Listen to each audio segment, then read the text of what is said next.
This is Rob Tebbutt for ID Boxing, delighted to be joined by George Groves. Yes, George Groves in the immediate aftermath of a stunning win by Liam Smith, a 4th round stoppage winner of Chris Eubank Jr. George, I think everybody here is quite surprised. Are you surprised?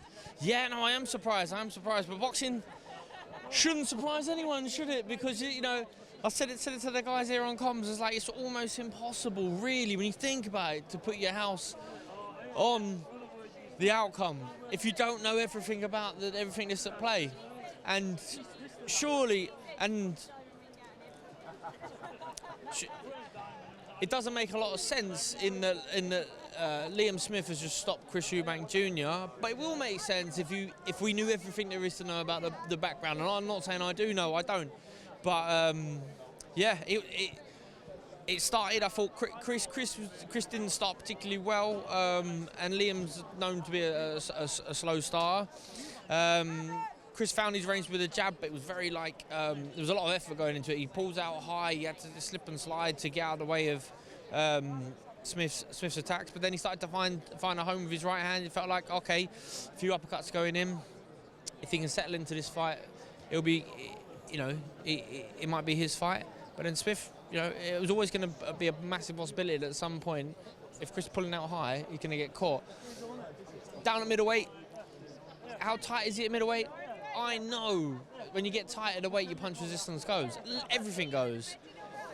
And yeah, you know, you can't.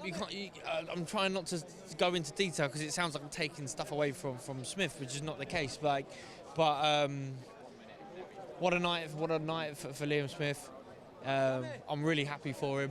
You know, obviously I've boxed two of his brothers, but I've been on squad with Liam. You know, we didn't really stay friends or anything, but there's that bit of history there. I respect him as an amateur fighter through and through. I respect the family, and what a night. He came out as you do. You sort of go up the little steps. You come through.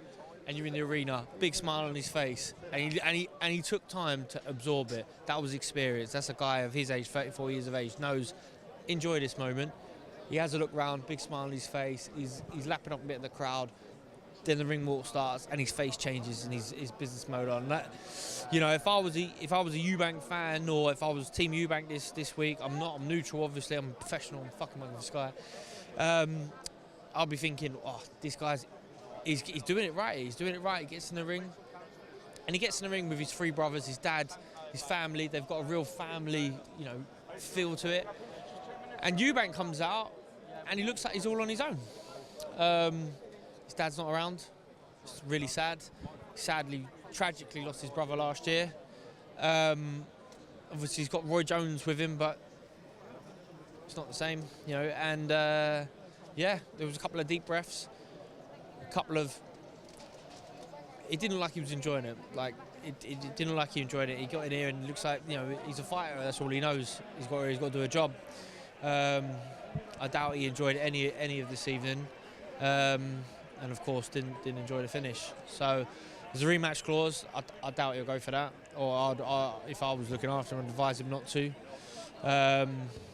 If he wants to box on, he should think about whether it's at 160.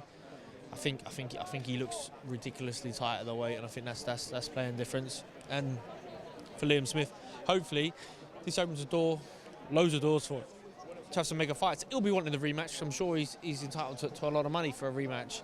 I don't think it's the right move for Junior. And maybe even after, like once we watch this fight a couple of times back, we might not. Maybe they will. Maybe they'll be crying for a rematch because it was over so clinically, so quickly.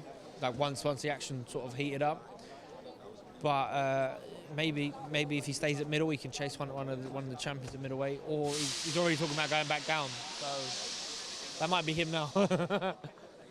Yeah. So yeah, no, good. George, I don't really have an awful lot to add to that. I think you covered most of the bases there. So what I will do is I'll say big up the George Groves Boxing Club podcast, and make sure you listen to it on all podcast outlets. George Groves, always a pleasure. Thanks very much for speaking to ID Boxing. I'm sure I'll catch up with you soon. Lovely. Cheers, mate.